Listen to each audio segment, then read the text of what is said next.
Thank you, Mr. President. I rise with a lot of appreciation for the very hard work that's gone on in this bill and find myself in agreement with much of what has been said this morning.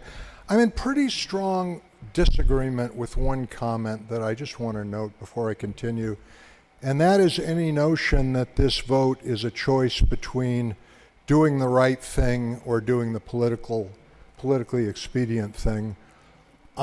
I want to assert that those of us I have not worked hard on this bill. I've observed this bill closely and talked to people with all kinds of points of view from my district and elsewhere. I think we're all engaged in trying to figure out the right thing to do here for Oregon.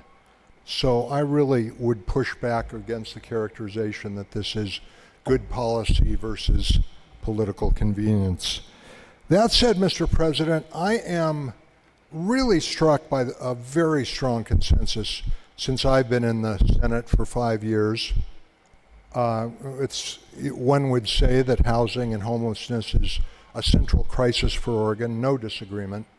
The other very strong consensus, again and again and again, I don't know a member in either chamber that disagrees, is that we're not going to solve this without considerably more supply, housing supply. It's pretty clear, it's pretty true. And when we've had our disagreements about different kinds of rent regulation, opponents of that regulation have pointed out that those kinds of laws don't solve the housing problem. Completely true. That's not what those laws' objectives are.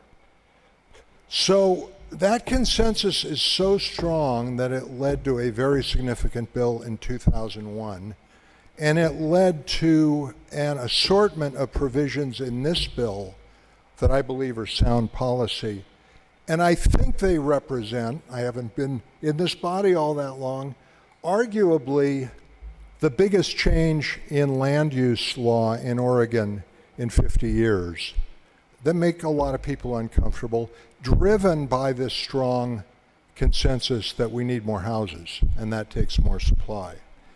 That also drove a very long multi-stakeholder conversation in the House that resulted in the Dash 18 amendment to this bill, which we are not voting on today, that best I could tell, tried to spend a lot of time on it, had a little bit of input, was one of the smartest, most effective compromises of a complex situation in my experience here.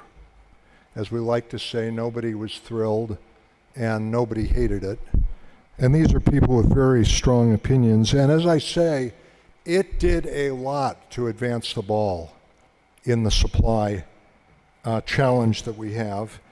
And I was really looking forward to voting for that bill, and quite disappointed to see this late amendment that we're now voting on, and the version we're voting on too, that was introduced without the involvement of some of the key negotiators who worked so hard to put the agreement together around the Dash 18. And yes, it is the problem with the land supply, and I've heard comments that we shouldn't be concerned with the level of that change. My concern is that it ends what I think has been one of the smartest part of our land use system, which is that UGBs can grow, cities can ask for additions based on need. Do cities need more land in their urban growth boundary? Some do, some don't. This current bill ignores that. And what is the problem with that? Are we going to see sprawls and mini malls all over the state of Oregon? No, if we pass this bill, that's not going to happen. What is likely going to happen is that cities with land available now, not cliff land, but really buildable land for multi-unit housing, will have a new supply that's a bit further out. And because it's so difficult at times when your citizens come forward and tell you not to build multi-unit housing close to them, they'll say, okay, great, look at this new land that this bill gave us, and will extend out and by themselves and their citizens even more difficulty maintaining the infrastructure that cities are already having difficulty maintaining. That's a crisis. And this will exacerbate that, in my opinion. So what I would like what I would like, Mr. President, is an alternative that we don't have today. Thank you. I know the alternative I'd like, and it's not available today, and that is to vote for this bill with the -18 amendment. That leaves two alternatives that we do have. One is to pass this bill, this bill would do a lot of good things, with what I think is an unnecessary self-inflicted wound to the land use system, which we all agree has to be changed, that I think many communities will live to regret in terms of their ability to service these larger areas when they could have been filled more. Doesn't apply to all cities. Some cities desperately need more land, and that we have a process to do that that is not very onerous. When I talk to cities, there's some showings that have to be made, but they're pretty straightforward. So that's one choice. Pass the bill, live with those consequences.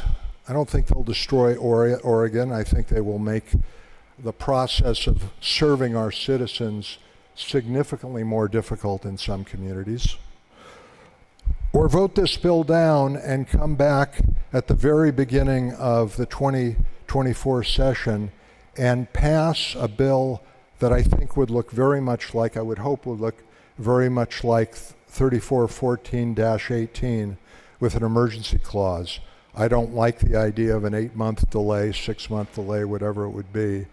But to me, it is the better of two poor options at this point. Thanks once again to everybody who worked in good faith on this bill to address this really serious problem that we all agree is so critical. Thanks to those of you who agree with me, who I think have also worked in good faith to try to figure out the right thing for Oregon to do. Thank you. Senator Manning yielded his time. Continuing under